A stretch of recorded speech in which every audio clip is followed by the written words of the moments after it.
España se enfrenta a una doble amenaza sanitaria, la gripe y la COVID-19. Ambas enfermedades respiratorias han aumentado su incidencia en las últimas semanas, coincidiendo con las fiestas navideñas y el frío invernal. Según los datos del Instituto de Salud Carlos III, en la última semana ha habido un aumento del 76% en los contagios de gripe y un aumento del 60% en los ingresos hospitalarios. Sin embargo, se prevé que el pico de la ola de gripe y otros virus ocurra en la tercera semana de enero. A día de hoy, la incidencia a nivel nacional ya ha alcanzado casi los 1.000 casos por cada 100.000 habitantes.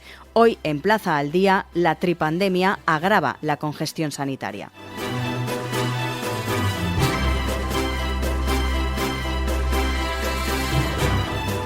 Saludamos a José María Molero, es el portavoz del Grupo de Trabajo en Enfermedades Infecciosas de la Sociedad Española de Medicina Familiar y Comunitaria, la SEMFIC. Señor Molero, muy buenas.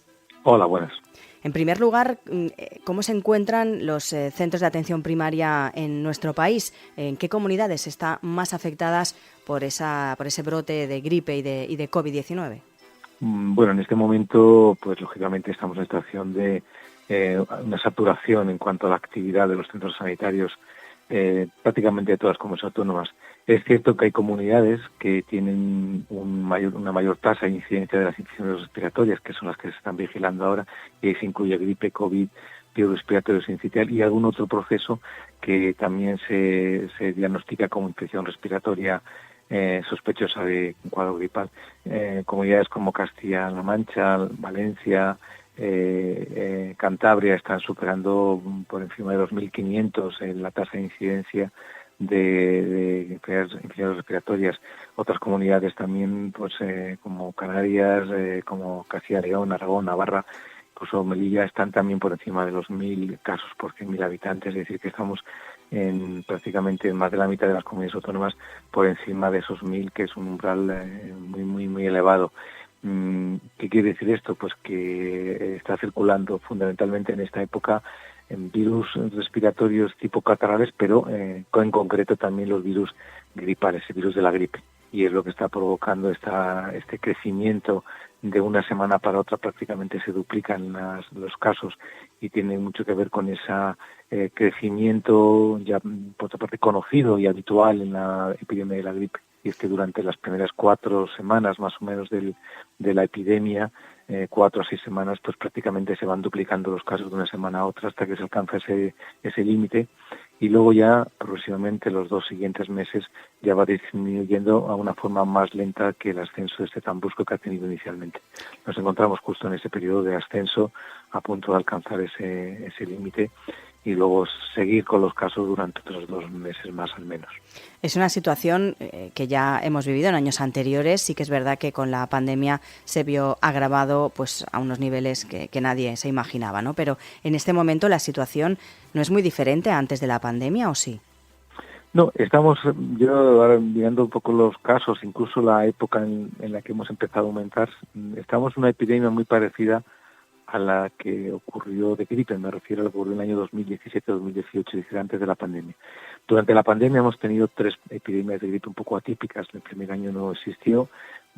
Se especula sobre si es porque el propio virus de la COVID desplazó al virus de la gripe, porque las medidas que entonces se utilizaban obligatoriamente para prevenir la COVID también sirvió para prevenir la gripe, que sirven, son las mismas. Y luego los otros 2 años hemos tenido como una incidencia así más parecida a la gripe tradicional, pero bueno, con sus matices en cuanto a menor número de casos, y también, por ejemplo, el año pasado tuvimos como 2 pequeños picos, uno a final de año y otro ya para febrero o marzo. Entonces, ahora mismo, en este año estamos recuperando lo que teníamos antes de la pandemia, 2019, 2018, 2017, que es un pico con esas características de finales del año, principios del año siguiente, cuando empiezan a aparecer los casos, y lógicamente más o menos el número de casos afectados, la gravedad, la tasa de hospitalizados se mantiene en cuanto a niveles, digamos, de severidad o característica muy similar a lo de antes de la pandemia. Luego sí que está circulando las gripes como antes, y además, afortunadamente, todavía en un nivel muy variable, pero nivel bajo, podemos decir bajo, también está circulando el virus de la COVID, o sea que el virus SARS-CoV-2 sigue circulando. Lo que pasa es que no ha adquirido esa pendiente, ¿no?, de ascenso que todos hemos conocido lamentablemente durante la pandemia, sino que se mantienen estos ondas de pequeñas subidas y bajadas con un incremento cierto progresivo desde mediados de diciembre, pero no estamos hablando de que además de la epidemia de gripe existe un pico de virus de la pandemia, ¿no? En este caso no existen. Estamos viendo solamente que lo que realmente está subiendo es la gripe, y la COVID se mantiene en esa línea ascendente pero progresiva y lenta. Uh-huh. No sé si hemos aprendido, doctor, o no, después de la pandemia, porque está claro que los centros de atención primaria, los ambulatorios, son los primeros donde va el paciente cuando se siente mal. Están ya saturados, como hemos dicho, en España. ¿Por qué lo hacemos tan mal? ¿Qué deberíamos hacer para que esto no ocurriera, o qué reivindicaciones tienen ustedes también de cara a la administración, no solo a los pacientes? Fundamentalmente hay que planificarlo.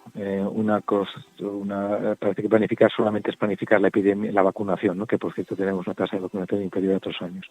La vacunación no solamente disminuye la incidencia de la gripe, también la organización.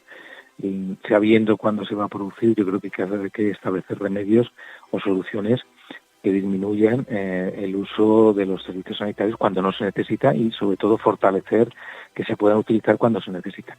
Entonces, aparte hay que hacer unas campañas plenas de información, asesoramiento sobre la propia enfermedad.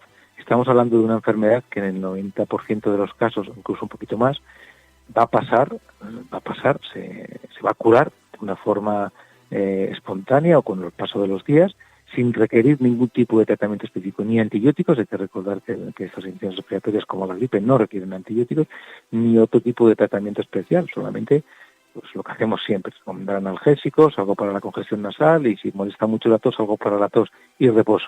Entonces, esa información de que es una enfermedad donde el autocuidado, la toma personal de responsabilidades tenemos que extremarlas, o sea, tenemos que ser proactivos como pacientes en manejarnos, y dejar claro cuándo debería de utilizarse los servicios sanitarios, que eso también está establecido.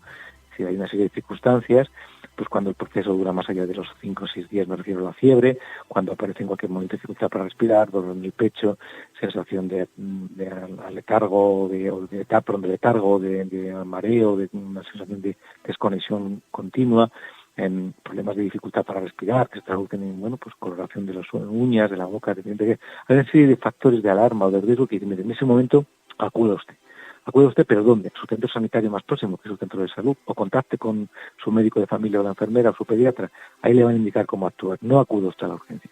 O sea, ese tipo de planificar de qué es lo que hay que hacer y cuándo debería de consultar un servicio sanitario, se debe de trabajar previamente, se debe de insistir con campañas informativas, con documentos, infografías, no pasa nada por hacer una campaña a nivel de todos los medios de comunicación, incluso del propio ministerio, para que todo el mundo sepa cómo y cuándo actuar. No siempre hay que ir a un centro sanitario, porque afortunadamente la mayoría de las veces estos episodios se bajan se curan espontáneamente y no tienen por qué recurrir a una intervención sanitaria. Nosotros nos limitamos muchas veces a decir, siga en reposo, utilice este medicamento para calmar la fiebre y el dolor, y solamente acuda otra vez si le ocurre esto. O sea, eso que hacemos nosotros en la consulta, si se hace a nivel de información y campaña generalizada, va a disminuir mucho en los casos, seguro. Uh-huh. Luego hay que planificar los recursos, es decir, estoy hablando en que parte de lo que hacemos es información sanitaria. Entonces, a lo mejor, si no tenemos profesionales como médicos de familia, pediatras en los centros sanitarios, pues hay otra serie de agentes de salud que pueden hacer esa primera valoración, incluso esa información, sin requerir luego una consulta del médico. Y entonces ese tipo de profesionales, si no se puede aumentar los recursos de los profesionales facultativos, se podría o se debería de incrementar de otros agentes que hemos visto durante la pandemia. Durante la pandemia tenemos unos agentes de salud que eran sanitarios, realmente enfermeros, técnicos de TCAES o algún otro tipo de formación, incluso farmacéuticos, que podían dar esa información, hacer esa valoración inicialmente con el paciente y seleccionar a aquellos pacientes que realmente requieren una atención más específica o no. También se podrían contratar ese tipo de profesionales. También se debería de disminuir toda aquella carga que no sea asistencial y médica. Y nosotros ahora estamos abogando, y es muy polémico la medida que el Ministerio ha propuesto como que la persona pueda autojustificar, certificar en su empresa que no puede ir al puesto de trabajo. En la gripe, aproximadamente una cuarta parte de los procesos que atendemos los médicos de familia vienen exclusivamente por una baja laboral. Ellos saben lo que hay que hacer, saben que hay que guardar reposo, tienen en casa medicación como analgésicos, descongestionantes, no necesitan nuestra intervención porque saben que no están graves, pero les exige la empresa que ese documento de baja. La certificación no es una ocurrencia, como se ha dicho por parte de ayer en la reunión que hubo del Consejo Interterritorial. No, es algo que venimos reivindicando para estas enfermedades y otros procesos de menor intensidad, de menor gravedad, desde hace mucho tiempo los médicos de familia. Porque al fin y al cabo lo que vamos a hacer es certificar algo que no podemos tampoco comprobar más que la propia información que nos transmite el paciente. Luego, si el paciente nos transmite un informe que no puede trabajar, igualmente lo puede comunicar a su empresa, porque hay que recordar que esos primeros 3 días de ausencia del puesto de trabajo van a cargo del paciente. No los paga la empresa, no los paga la Seguridad Social, salvo convenios que se pueden establecer. Por lo tanto, el paciente puede elegir que esos 3 días se encuentra mal quedarse en casa, porque además esa costa de su retribución. Pues ahora, a pesar de que no las va a cobrar, tiene que ir al centro sanitario para que nosotros le invitamos una baja. Luego, esa burocracia que no es asistencial, y más en este periodo donde sabemos que estamos saturados por actividad clínica, también debería dedicarse ahora y, por supuesto, como hemos dicho antes, para otras patologías, ¿no? Y también habría que, de alguna forma, y eso ya es una llamada como profesional sanitario, yo trabajo en Madrid, pero es cierto que las comunidades autónomas tienen su capacidad de decidir cuándo y cómo actuar, porque la epidemia no es exactamente igual, lo hemos dicho antes, que la tasa de incidencia en el mismo momento en todas las comunidades autónomas, aunque al final acaba siendo igual, pero no en diferentes periodos. Pero sí que es cierto que hay que coordinar este tipo de medidas que al fin y al cabo no son medidas diferentes. Entonces no puede ser que si tú estás en Madrid ahora no utilices mascarilla, pero si previamente vas a Valencia, ahora sí que la tengas que utilizar de forma obligatoria pero en un centro cuando precisamente los ciudadanos se mueven y circulan de un ámbito geográfico a otro. Es decir, creo que las medidas de prevención aparte de la vacuna, que son el uso de mascarillas, la disponibilidad de tener soluciones hidroalcohólicas en los centros sanitarios y sociosanitarios, ese tipo de medidas que se han demostrado que también contribuyen a disminuir la transmisión de la infección, lógicamente se tienen que establecer en un periodo determinado y si no queremos obligar a todas las comunidades al mismo tiempo, fijar unos criterios, unos índices de prevalencia, ¿no?, de la infección y a partir de ahí pues los ponemos en marcha en cualquier comunidad autónoma, ¿no? Sería lo más lógico, lo más coherente. Pero eso con acuerdo. Pues José María Molero, portavoz del Grupo de Trabajo de Enfermedades Infecciosas de la Sociedad Española en Medicina Familiar y Comunitaria. Gracias por atendernos. Muchas gracias.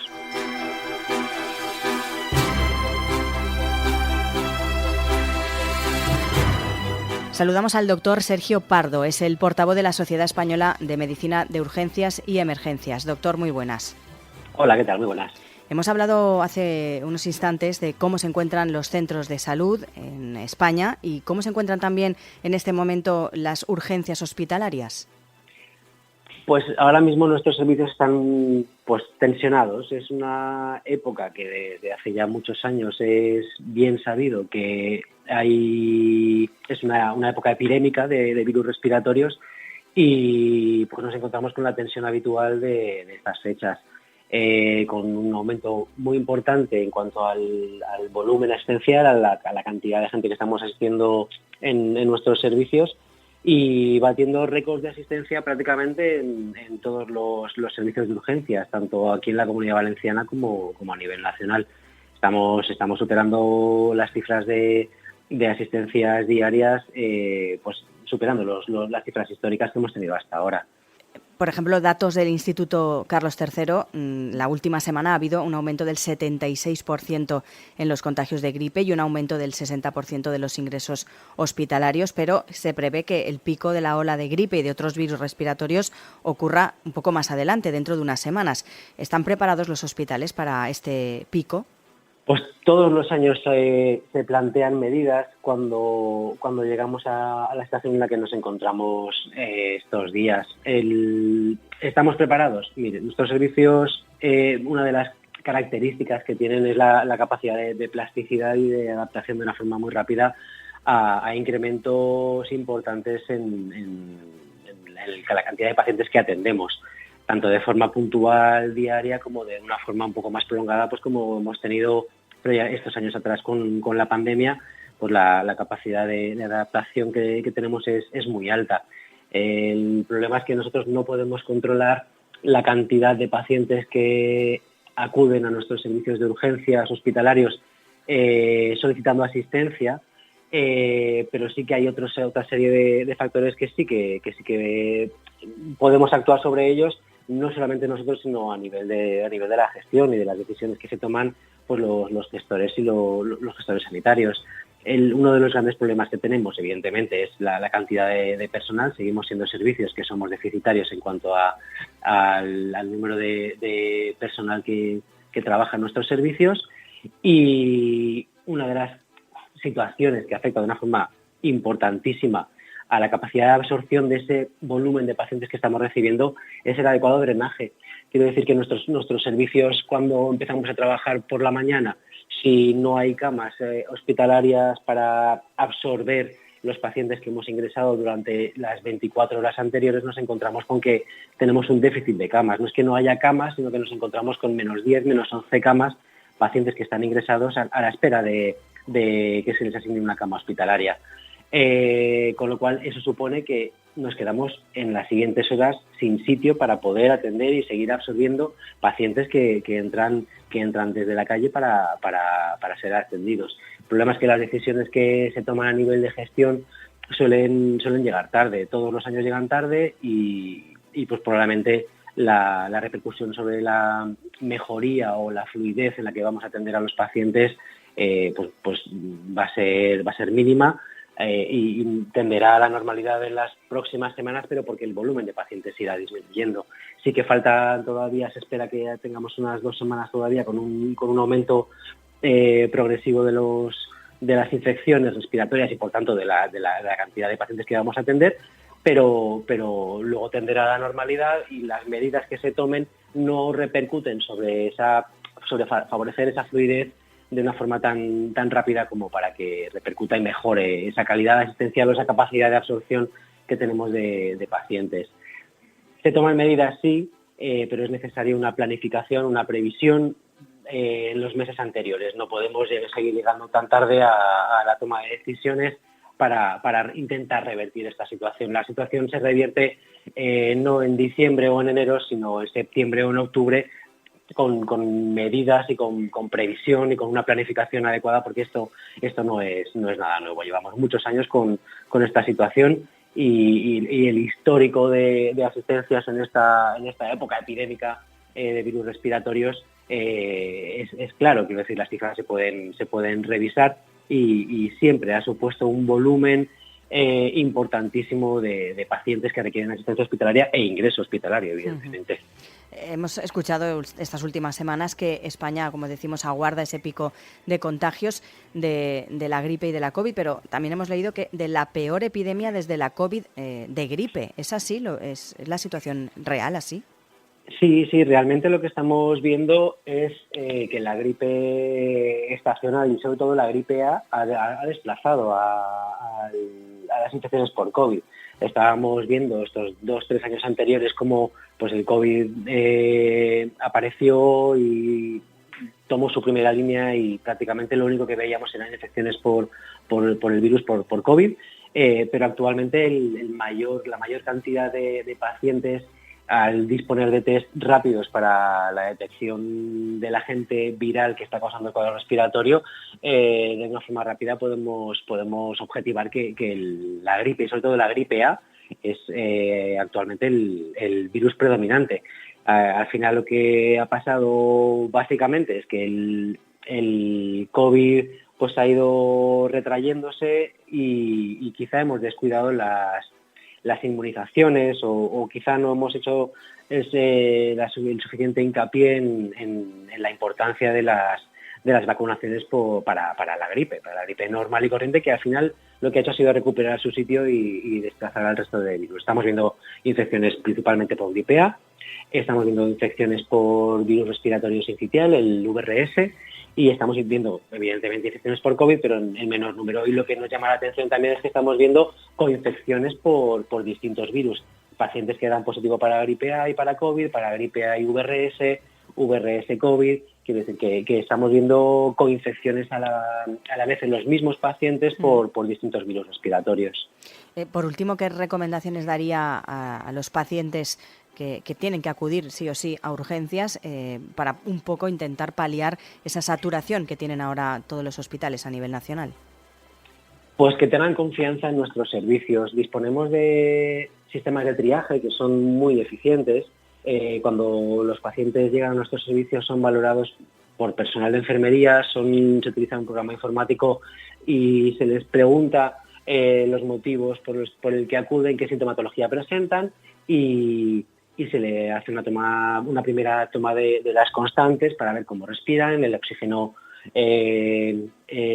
cómo lo tienen con una pulsioximetría, que simplemente es colocar un aparatito en el dedo y con eso lo objetivamos. Si tienen fiebre, no tienen fiebre, y se valora la situación clínica del paciente. En base a esos parámetros se les asigna un nivel de prioridad. Los pacientes prioritarios siempre son los primeros en tener que ser atendidos, y muchas veces, lo estamos viendo estos días, hay una gran cantidad de pacientes que son valorados con niveles de prioridades inferiores. Esos pacientes son los que tienen que tener más paciencia, les atenderemos y sin ningún tipo de duda van a recibir asistencia por nuestra parte, pero sí que tienen que tener paciencia porque pueden presentar demoras más allá de las deseables y sin duda aumento de esas demoras respecto a otras épocas del año. Si tienen que venir a los hospitales por clínica respiratoria, no parece que la implantación haya sido homogénea en todas las comunidades autónomas, pero aquí en la Comunidad Valenciana, pues desde hace 48 horas ya se estableció la obligatoriedad de utilizar la mascarilla cuando se acude a los servicios de urgencias, en los centros hospitalarios y en los centros de salud también. Así que, y más importante sobre todo, si presentan esa clínica respiratoria. No ya solamente cuando vienen aquí a los hospitales a ser atendidos, sino si van a estar reunidos con amigos, con familiares, van a tener reuniones, si presentan síntomas respiratorio, febrícula, tos, mucosidad, pues que utilicen mascarillas sin ningún tipo de duda, que intenten sobre todo evitar los contactos en la medida de lo posible con la gente más vulnerable, gente que tiene problemas respiratorios crónicos, gente que requiere cuidados en centros sociosanitarios, pues evidentemente evitar cualquier tipo de contacto sin las medidas de protección para proteger a este grupo de población. Pues Sergio Pardo, portavoz de la Sociedad Española de Medicina de Urgencias y Emergencias. Gracias. Muchas gracias.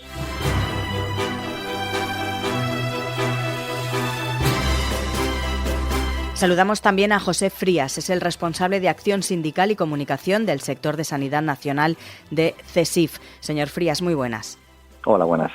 En estos momentos, tanto los centros de salud como los hospitales están saturados por diferentes enfermedades respiratorias, ya sea gripe o sea COVID-19. ¿Cree, señor Frías, que hemos llegado tarde? ¿Se ha planificado mal otro año? Bueno, en primer lugar, comentar que el humano aprende poco de los no aciertos o de los errores. Es decir, hemos tenido hace 3 años una pandemia muy complicada, muy dura para todos los profesionales sanitarios, que trabajan en la sanidad en definitiva, y no hemos aprendido nada. El Ministerio y los responsables de la sanidad de las diferentes comunidades tenían que haber previsto que esto ocurre. De hecho, hace varios años las infecciones por gripe no hubo nada porque había mascarillas. Entonces, ¿qué es lo que deberían de haber hecho todos los responsables sanitarios, tanto a nivel de comunidades como a nivel del Ministerio? Pues, como le digo, aprender de los errores y prever la situación. Los epidemiólogos saben perfectamente que o un poquito antes o un poquito después de Navidad hay una situación de incremento de infecciones respiratorias. Este año se ha juntado la gripe, que ya era conocida, evidentemente, el virus respiratorio sincitial, que afecta a niños, que gracias a Dios las vacunas se están poniendo y parece que están siendo útiles. En niños menores de 6 años las infecciones son bastante más bajas que otros años, y el virus del COVID. Esto se ha previsto mal, como digo, y se tenía que haber hecho unos protocolos perfectamente elaborados por profesionales epidemiólogos y que no solamente se elabore, sino que se lleven a efecto. Y esto, ya le digo, por desgracia, nuestros políticos no han aprendido de los errores. De hecho, el Centro Europeo para la Prevención de Enfermedades dio alerta el pasado 15 de diciembre acerca de que las consultas de atención primaria para enfermedades respiratorias habían aumentado gradualmente desde el mes de septiembre, desde la vuelta de las vacaciones, y por esos patógenos respiratorios que estaban circulando, lo que contribuía al aumento de la morbilidad y de la mortalidad. Como decimos, se ha planificado mal y ahora se están pagando las consecuencias, y eso que todavía el pico no ha llegado. Efectivamente, el pico se prevé que pueda surgir aproximadamente la tercera semana de enero, es decir, ha habido reuniones familiares, reuniones de fiesta, y ahora los niños, cuando han empezado el colegio, eso es un punto más de que traigan el virus a casa. Y las personas mayores, pluripatológicas, con patología respiratoria, cardiológica, etcétera, etcétera, se van a infectar. Es decir, que el pico se espera a partir de la semana que viene. El pico, no digo que se haya acabado, digo el pico. Y de hecho estoy viendo ahora los datos del Instituto de Vigilancia Epidemiológica del Instituto Carlos III. No está actualizada a fecha de hoy, pero a fecha, la última semana del 2023, indica que ya la media estamos rozando los 900 y pico. Eso a fecha 31 de diciembre. O sea, ahora estaremos por encima de los 1.200 seguro.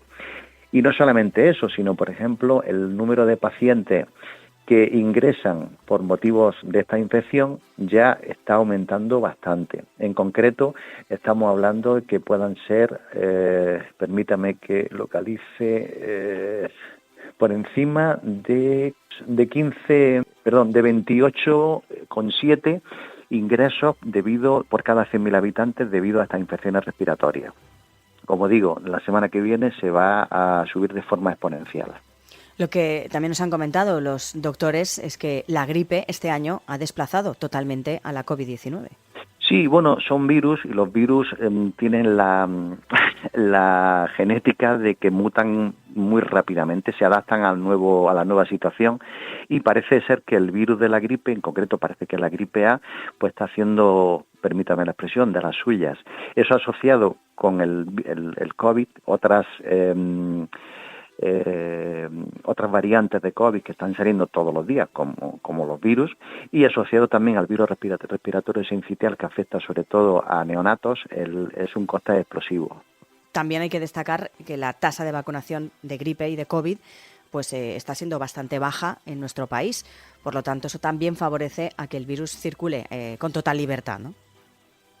Correcto. La población estamos cansados, me incluyo, yo también, estamos todos cansados de las vacunas, de los problemas que ha dado, etcétera, etcétera, pero no se nos debe de olvidar que gracias a la vacuna estamos aquí. La mortalidad, hubo un momento en el que empezó a descender gracias, como digo, a la vacunación. Y ahora, pues eso se nos ha olvidado. Creo, por último, que es importante un poco reivindicar el papel tanto de los sanitarios como del paciente para que esas urgencias, esa saturación tanto de los centros de salud como de los hospitales mejore, aunque se espera, como decimos, el pico las próximas semanas, pero para que esa situación vaya un poco siendo mejor y se pueda atender a todas las personas correctamente. ¿Qué reivindicaciones tienen ustedes desde el sindicato? Sí, bueno, en primer lugar, como digo, hay que prever la situación y hay que prevenir la situación. Prevenir, como ha dicho usted muy bien, con vacunas, y ahora, pues evidentemente la tasa de infecciones se va a disparar y hay que cortarla. ¿Cómo? El mejor medio ahora mismo es las mascarillas. Hemos de señalar que en la reunión del Comité Interterritorial de ayer no se llegó a ningún acuerdo, y el Ministerio ha dicho, por el artículo 65 de la Ley de Cohesión y Calidad del Sistema Nacional de Salud, que hay que aplicar las mascarillas en todos los centros sanitarios, y eso lo aplaudimos. Y además, otra cosa importante, que habría que a lo mejor aumentarlo a situaciones de transporte público, etcétera. Una vez dicho esto, desde el punto de vista puramente sanitario, hay que incrementar el gasto sanitario. Somos un país que tenemos 2.067 euros de media en gasto sanitario por cada habitante, mientras que en Europa estamos hablando que son casi 3.000. eso hay que ponerse las pilas y hay que invertir más en sanidad. Hay que invertir más en la atención primaria. La atención primaria es la base del sistema sanitario de salud, del Sistema Nacional de Salud. Y debe de ser así. Hay que gastar al menos el 25% en atención primaria y hay que empoderar esa situación. Y desde aquí quiero, como no puede ser de otra forma, felicitar y dar la enhorabuena a nuestros excelentes profesionales de la sanidad que se han dejado la piel, se la están dejando y están luchando por nosotros. Y eso la sociedad debe de agradecerlo. Así que eso en principio es fundamental, entre otros aspectos, porque hay un déficit de profesionales muy importante. La temporalidad hay que disminuirla. Recordemos que Europa no ha dado fecha tope el 31 de diciembre para disminuirla por debajo del 8% y está bastante más alta de esa situación. Es decir, que en sanidad hay que tomárselo en serio, porque teníamos una sanidad excelente.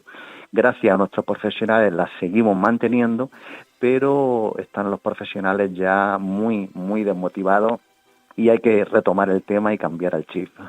Pues José Frías, responsable de Acción Sindical y Comunicación del sector de Sanidad Nacional de CESIF. Gracias por atendernos.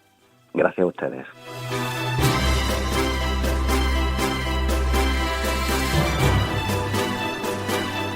Plaza al Día es el daily de todas las cabeceras del Grupo Plaza. Lo pueden escuchar en las principales plataformas de podcast a las que pueden suscribirse y enviarnos sus comentarios. También pueden entrar en plazaldía.es, donde pueden encontrar todos nuestros contenidos y también realizar cualquier suscripción.